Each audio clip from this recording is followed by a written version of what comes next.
Assalamualaikum warahmatullahi wabarakatuh. Selamat pagi saudara, semoga Anda dalam keadaan sehat dimanapun Anda berada. Senang sekali Sapa Cuan dapat kembali hadir di hadapan Anda bersama saya Rizka Devi. Kali ini kita akan bahas terkait dengan K3 pekerja pasca Undang-Undang Cipta Kerja.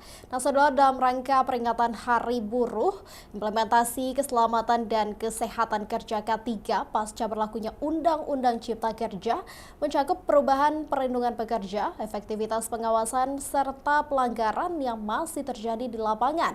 Bersama FSPMI, kita juga akan mengulas peran advokasi serikat, keberanian pekerja melapor, serta menilai apakah regulasi baru ini memperkuat atau justru melemahkan keselamatan dan kesejahteraan pekerja. Sudah hadir di studio Kompas TV Ketua DPW FSPMI Provinsi Aceh, Habibie Insen SE atau biasanya akrab disapa Bung Habibie. Assalamualaikum, selamat pagi Bung. Waalaikumsalam warahmatullahi wabarakatuh. Selamat pagi Rizka. Baik, terima kasih Bung sudah hadir bersama kami di Kompas TV kali ini. Dan tadi seperti yang saya sebutkan, kita akan bahas K3 pekerja pasca Undang-Undang Cipta Kerja. Dan ini pasca berlakunya Undang-Undang Cipta Kerja, Bung. Seperti apa kemudian Anda melihat implementasi keselamatan atau K3 ini di perusahaan-perusahaan saat ini? Seperti apa? Ya, terima kasih. Yang pertama dalam momentum menyambut Hari Buruh Sedunia ya, kami ingin menyampaikan selamat Hari Buruh Internasional pada seluruh pekerja yang ada di Aceh dan umumnya yang ada di Indonesia, karena perjuangan buruh di waktu sebelumnya itu sehingga sekarang menjadi hari libur, kemudian juga terus diperingati karena ada sejarah yang memang penting terus dilakukan oleh para pekerja, diingat dan kita melanjutkan perjuangannya.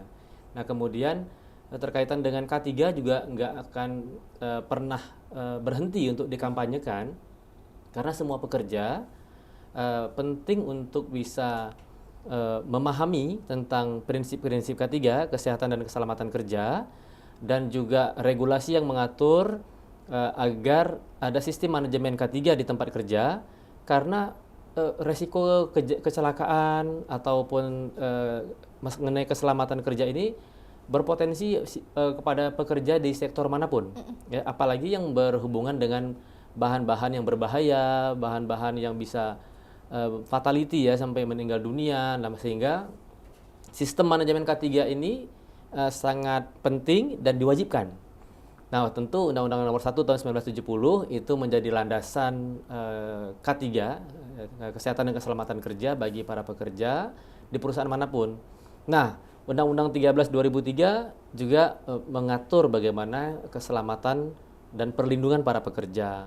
Nah, pasca Undang-Undang Cipta Kerja yang telah diputuskan dalam putusan MK, Mahkamah Konstitusi Nomor 168 Tahun 2024 mengharuskan agar Undang-Undang Ketenagakerjaan yang mengatur tentang perlindungan pekerja baik dia sebelum bekerja, saat bekerja, dan setelah dia tidak bekerja lagi, ini kan harus benar-benar menjadi perhatian kembali pemerintah dan khususnya DPR RI untuk memastikan amanat tersebut dari putusan MK agar Undang-Undang Ketenagakerjaan baru segera dibahas dan disahkan. Nah, ini juga menjadi tuntutan atau salah satu tuntutan dalam peringatan Hari Buruh Sedunia se-Indonesia. Jadi di Indonesia teman-teman buruh di saat 1 Mei nanti akan meminta atau mendesak agar pemerintah Indonesia segera mengesahkan rancangan Undang-Undang Ketenagakerjaan yang baru. Di antaranya juga menyangkut dengan kesehatan dan keselamatan kerja. Karena aturan-aturan yang sangat fleksibel di Undang-Undang Cipta Kerja itu akan mengakibatkan kemungkinan lebih banyak terjadi risiko atau potensi terjadinya kecelakaan kerja, termasuk juga kesehatan bagi pekerja, karena bekerja dengan waktu yang tidak dibatasi.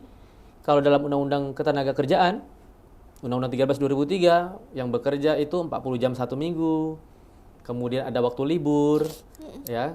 Tapi dalam Undang-Undang Cipta Kerja itu waktu kerja lebih fleksibel dan panjang sampai 12 jam. Apalagi ada yang satuan hasil dan satuan waktu gitu. Jadi semakin panjang dia bekerja, semakin banyak dia mendapatkan upah.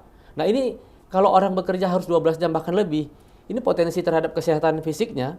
Kemudian juga kalau dia di sektor-sektor tertentu terjadi fatigue ya, kelelahan, ini resiko terhadap kecelakaan kerja dalam konteks K3 ini akan lebih besar lagi potensinya. Bukankah kita ingin mengurangi ya, mereduksi bahkan zero accident menjadi sebuah moto dan itu penting sekali di semua perusahaan-perusahaan, khususnya di industri. Bahkan di perusahaan-perusahaan lain pun juga berisiko ya, tergantung jenis pekerjaannya. Ada yang berisiko dengan bahan kimia, ada yang berisiko dengan sinar radioaktif, ada yang berisiko dengan tempat-tempat yang berbahaya karena bekerja di lapangan, atau dengan alat-alat kerja yang memang itu seperti alat-alat berat, alat-alat yang menggunakan bahan-bahan yang tajam, ya, dan sebagainya ya. Artinya dalam pasca Undang-Undang Cipta Kerja putusan MK tersebut, kita berharap ada undang-undang yang mengatur lebih secara khusus spesifik terhadap perlindungan pekerja terhadap K3-nya. Jangan sampai mereka bekerja dengan waktu yang belum panjang barangkali ya. Ada yang bekerja dengan usia kerja baru 2 tahun, masa kerja ada yang 3 tahun. Tapi resiko terhadap penyakit akibat kerja ataupun bahaya yang akan timbul itu semakin rentan. Ini menunjukkan bahwa perlindungan belum berpihak kepada pekerja, lebih kepada hanya produksi, target-target produksi, target-target kerja yang ingin dicapai tanpa melihat atau mengabaikan hak-hak pekerja. Oleh karena itu, Federasi Serikat Pekerja Metal Indonesia bersama Konfederasi Serikat Pekerja Indonesia, tentu di Aceh bersama Aliansi Buruh Aceh, akan terus mengkampanyekan, menyuarakan terkait dengan K3 pasca Undang-Undang Cipta Kerja, dan juga meminta dan mendorong pemerintah untuk mengawasi pelaksanaan K3 itu. Jangan sampai perusahaan-perusahaan yang harusnya mempunyai sistem manajemen K3 tidak diawasi, tidak ada pembinaan. Ini merugikan para pekerja itu sendiri. Berarti dalam artian Pak, apakah implementasi dari K3 ini merujuk kepada perusahaannya yang belum maksimal, atau memang regulasinya yang belum jelas atau tepat begitu? Kalau kami pikir Undang-Undang Nomor 1 1970 tentang K3 itu sudah sangat komplit. Sudah sangat komplit, tapi kan ada turunannya yang diatur di dalam peraturan-peraturan yang lain. Nah, sehingga kalau tadi Undang-Undang Cipta Kerja sebelum dicabut oleh putusan MK mengatur jam kerja yang boleh lebih dari 10 jam, padahal 8 jam kan. Sehari maksimal 8 jam kalau 5 hari kerja, atau 7 jam kalau 6 hari kerja. Itu dalam ketentuan Undang-Undang 13 2003. Sementara di dalam Undang-Undang Cipta Kerja mengatur fleksibilitas waktu kerja. Yang kami sampaikan tadi, kalau dia bekerja 12 jam dan itu rutin terus-menerus, belum lagi kalau terpaksa harus lembur. Nah, sehingga undang-undangnya, regulasi sudah bagus di Undang-Undang Nomor 1 1970 tentang keselamatan kerja. Tapi dalam undang-undang yang baru, kita berharap, kita minta pemerintah, yaitu DPR RI dan pemerintah, segera mengesahkan Undang-Undang Ketenagakerjaan yang baru yang lebih melindungi pekerja. Dari sisi K3, juga sisi lain ya, tentang status kerja, tentang hak-hak pekerja, hak normatif. Baik. Supaya pekerja di Indonesia semakin tangguh, karena dengan globalisasi, dengan situasi ekonomi begini, apa yang harus dilakukan pemerintah dalam hal perlindungan pekerja. Baik. Berarti kalau kita lihat kebijakannya ini memang sudah komplit begitu, tapi bagaimana pelaksanaan di lapangannya dan seperti apa indikator untuk kemudian bisa menilai apakah itu dijalankan atau tidak di lapangan? Saat lagi saudara tetap bersama kami di Sapa Aceh.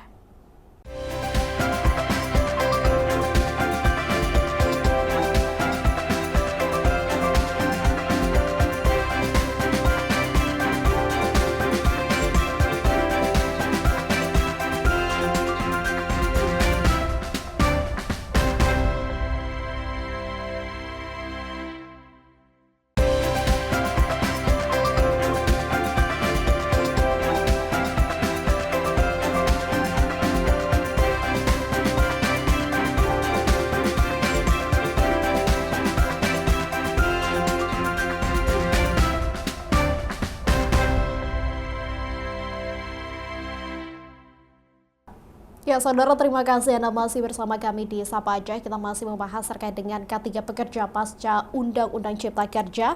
Dan tadi Bung Habibie kita sempat bicara bagaimana kemudian regulasinya sudah komplit, tapi untuk implementasinya ini masih menjadi perbincangan begitu. Kemudian seperti apa sebenarnya indikator yang paling jelas untuk bisa melihat apakah K3 itu dijalankan atau tidak? Itu seperti apa? Ya, tentu saja ada prinsip-prinsip dan aturan-aturan K3 di tempat kerja, di industri, atau di dunia kerja yang lain. Harusnya sudah ada tadi sistem manajemen K3, ada penanggung jawab, dan juga ada tenaga ahli K3 di sana untuk memastikan bahwa praktek-praktek dan penilaian serta evaluasi terhadap K3 itu dilakukan. Nah, di perusahaan-perusahaan industri ya, saya sebutlah kalau di Aceh banyak industri sawit ya, pengolahan kelapa sawit, perkebunan kelapa sawit. Nah, mereka tentu juga ada sistem pengawasan tertentu yang dilakukan, misalnya bagi pemanen. Nah, pemanen itu bekerja menggunakan alat egrek yang untuk memanen buah sawit. Nah, apakah standar dari alat kerjanya itu sudah standar SNI atau standar yang bahkan lebih baik lagi kualitasnya, sehingga akan mengurangi risiko terjadinya kecelakaan kerja. Karena sudah banyak pengalaman teman-teman kita yang bekerja yang akhirnya terjadi musibah sampai fatality yang meninggal dunia, baik itu di pabrik pengolahan minyak atau juga di lapangan di sektor perkebunan yang meregang nyawa hanya karena ya mungkin kelalaian pekerja ya, juga ada ketidaktaatan, tapi di sisi lain ada pengawasan dari perusahaan dan juga peralatan-peralatan kerja, alat pelindung diri yang harusnya dipenuhi, yang punya kualitas dan menjamin keselamatan pekerja. Nah, kalau itu tidak dilakukan, tidak diawasi, tidak ada monitoring, maka potensi itu akan terjadi kapan saja. Pengalaman kami, anggota kami di sektor kelapa sawit yang meninggal dunia sampai terburai ususnya di dalam tempat pengolahan buah sawit itu pernah terjadi. Ini kan akibat bisa pertama ketidakpatuhan pekerja, lalu juga bisa jadi alat-alat kerja dan instruksi-instruksi yang tidak memadai ya, ataupun instruksi-instruksi yang tidak sesuai dengan aturan-aturan kerjanya. Karena kan ada petugas-petugas sebagai operator, ada petugas-petugas sebagai pengawas. Ini harus melihat satu sama lain harus bekerja sama. Lalai satu orang akan mengakibatkan fatal bagi yang lain. Nah, jadi kami pikir itu menjadi penting untuk menjadi sorotan bagi perusahaan-perusahaan agar melihat SMK3 ini berjalan, sistem manajemen kesehatan dan keselamatan kerja. Berarti memang dilihat industri padat karya ini menjadi salah satu sektor yang paling harus diperhatikan begitu untuk K3-nya begitu. Sementara Pak, kalau misalnya kita bicara mekanisme advokasi yang kemudian bisa ditawarkan atau dilakukan oleh FSPMI ini ketika terjadi kecelakaan atau pelanggaran kerja itu seperti apa, Bu? Ya, kalau pekerja yang menjadi anggota Federasi Serikat Pekerja Metal Indonesia (FSPMI) di Aceh, tentu menjadi kewajiban kami membuat pendidikan-pendidikan pelatihan supaya pemahaman-pemahaman tentang K3, tentang hak-hak normatif dan sebagainya ya, untuk peningkatan kapasitas mereka. Lalu yang belum ya, atau yang bukan menjadi anggota FSPMI KSPI di Aceh ataupun di Indonesia, maka boleh mekanisme pelaporan jika terjadi atau sebelum terjadi ya, ketika ada kelalaian ataupun patuhnya perusahaan terhadap K3, boleh menyampaikan kepada Dinas Tenaga Kerja terkait, atau boleh kepada kami di FSPMI KSPI, atau lebih luas lagi ada Aliansi Buruh Aceh, agar kami mengetahui apa persoalan di perusahaan tersebut yang belum dilengkapi atau belum memadai, sehingga kita bisa menganalisa sebenarnya perusahaan jenis pekerjaan seperti itu apa sih yang harus dipenuhi. Kita kan nggak mau bekerja tidak mengetahui risiko kerja yang di tempat kita bekerja, bahkan tidak ada safety induction dan berbagai pengetahuan kita tentang di tempat kita kerja. Hanya tersandung kabel saja bisa mengakibatkan fatal gitu. Jadi semuanya harus disampaikan dan diketahui oleh pekerja tersebut, tidak hanya tentang haknya, kewajibannya, tapi juga mengetahui tentang lingkungan kerjanya. Lingkungan kerja berbahaya, termasuk juga sebenarnya K3 ini meliputi juga bagaimana pekerja perempuan ya. Jadi pekerja perempuan terhadap keselamatan dia, kemudian ya tentang terlepas atau terbebas dari pelecehan dan kekerasan, ini juga bagian keselamatan kerja.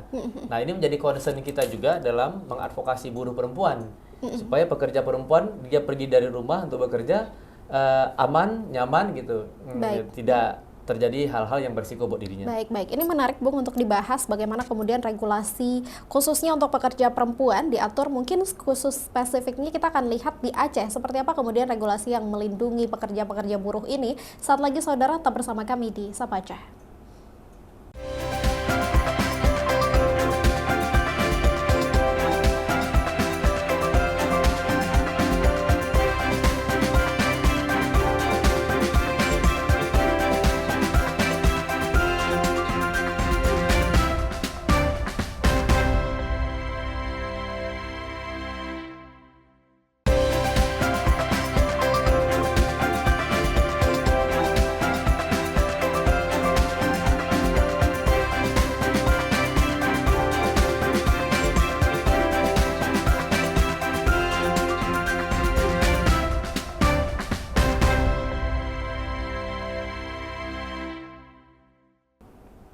Saudara, terima kasih Anda masih bersama kami di Sapa Aceh. Kita masih membahas terkait dengan K3 pekerja pasca Undang-Undang Cipta Kerja. Nah, tadi Bung kita sempat bahas bagaimana kemudian kanun ataupun pergub di Aceh ini menjadi payung hukum untuk para pekerja di Aceh khususnya, seperti mungkin pekerja perempuan. Dan selain itu, selain K3 yang sempat kita bahas tadi, sebenarnya apa sih yang bisa didapatkan oleh pekerja menurut aturan yang berlaku? Seperti apa, Bung? Ya, selain K3 yang menjadi hak normatif pekerja, tentang status kerja, kemudian sistem pengupahan, dan juga jaminan sosial, itu sangat penting bagi para pekerja.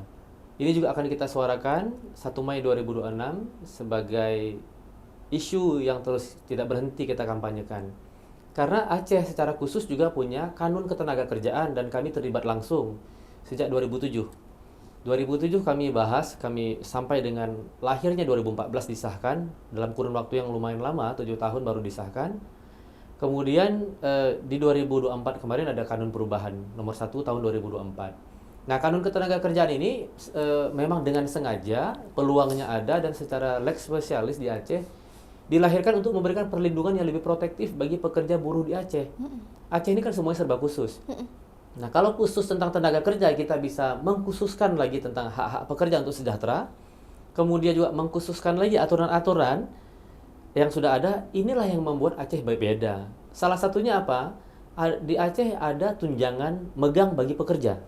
Tunjangan megang itu hanya berlaku di Aceh dan diberikan 3 kali waktu. Yaitu pertama, tunjangan megang puasa, tunjangan megang Hari Raya Idul Fitri, dan tunjangan megang Hari Raya Idul Adha. Ini kearifan lokal. Ini yang membuat beda. Dan ini mengupayakan dan upaya bersama untuk mensejahterakan pekerja dari sudut pandang yang lain atau bentuk lain. Tunjangan megang itu. Nah, ini perjuangan bersama organisasi buruh agar aturan itu lebih baik. Ada aturan lagi Pergub 49 2016 tentang cuti hamil ASI eksklusif bagi pekerja perempuan, khusus bagi perempuan saja. Dan termasuk suaminya mendapat cuti selama 2 minggu mendampingi istri pasca melahirkan. Nah, 6 bulan itu di Pergub nomor 49 2016, saat itu yang kami pahami adalah nomor 6 di dunia setelah Inggris itu. Jadi ada banyak negara ini kalau dilakukan sangat baik. Tentu saja waktu itu Gubernur Aceh yang mungkin lama tinggal di Eropa mengadopsi dan melihat bagaimana perbaikan mutu masyarakat Aceh melalui atau dimulai dari ketika ibu mengandung, melahirkan dan mendapatkan ASI eksklusif selama 6 bulan. Sayangnya implementasi itu termasuk tadi tentang tunjangan megang ini belum optimal. Masih banyak perusahaan-perusahaan atau pemberi kerja yang belum melaksanakan dengan sebaik-baiknya. Dan kita juga mempertanyakan bagaimana pengawasan pemerintah juga DPR terhadap pelaksanaan itu. Karena tujuannya sudah bagus, sangat mulia. Berarti dalam artian implementasinya ini belum jalan atau menurut temuan Bapak itu seperti itu? Ya, masih banyak yang belum melaksanakan. Sudah ada perusahaan-perusahaan yang mematuhi dan itu kita apresiasi, tapi juga ada pemberi kerja atau perusahaan yang belum mentaati, belum melaksanakan itu. Maka ini kewajiban. Ya, belum lagi bicara status kerja. Ya, kalau pekerja itu yang harusnya bekerja sebagai karyawan tetap, tapi di outsourcing-kan ya atau pekerja alih daya. Padahal itu pekerjaan pokok. Lalu juga ada jaminan sosial yang tidak terpenuhi, baik itu BPJS Kesehatan maupun BPJS Ketenagakerjaan, maka kaitannya dengan K3 tadi, si pekerja itu sudah jatuh ke timpa tangga. Jadi ini tidak dapat perlindungan yang baik, padahal kita punya kekhususan. Perlindungan di nasional ada Undang-Undang 13 2003 dan sebelumnya ada Undang-Undang Cipta Kerja. Di Aceh ada Kanun Ketenagakerjaan nomor 1 2024. Yang memberikan perlindungan lebih dari daerah yang lain. Tapi ketika misalnya sistem pengupahannya tidak berjalan, jaminan sosial kita itu dari 2,6 juta pekerja di Aceh, kita sekarang TPT kita tingkat angkatan kerja ya tingkat TPT kita 5,5%. Kemudian jumlah tadi pekerja ada 2,6 juta, hanya 500 atau tidak sampai ya 470.000 orang ya, lebih kurang katakanlah 500.000 orang yang mendapatkan jaminan sosial, perlindungan jaminan sosial tenaga kerja. Artinya kalau kita melihat di situ, kalaupun kita pangkas dari TNI Polri, masih ada potensi lebih dari 1 juta orang yang belum mendapatkan jaminan sosial. Karena kita konsen terhadap K3, ketika pekerja meninggal dunia, baru-baru ini juga kami dapat laporan dari pekerja meninggal dunia. Kalau belum terdaftar di dalam program jaminan sosial tenaga kerja, maka ahli waris tidak mendapatkan hak-hak terhadap yang harus diberi, harus hak itu didapatkan oleh pekerja kepada ahli warisnya. Kalau dia kecelakaan harus dirawat dalam waktu yang lama, ini juga akan kesulitan kalau perusahaannya tidak bertanggung jawab. Dan itu banyak sekali kejadian. Atau dia harus mendapatkan perawatan sampai dia kembali bekerja, ada namanya program return to work. Jadi kalau dia kehilangan, mohon maaf, mungkin ada yang kecelakaan yang mengakibatkan hilangnya bagian tubuh. Ya, bagian tubuh seperti kaki dan tangan. Terus kan dia kan susah mendapatkan pekerjaan atau mengerjakan pekerjaan biasanya. Nah, bagaimana dia untuk return to work?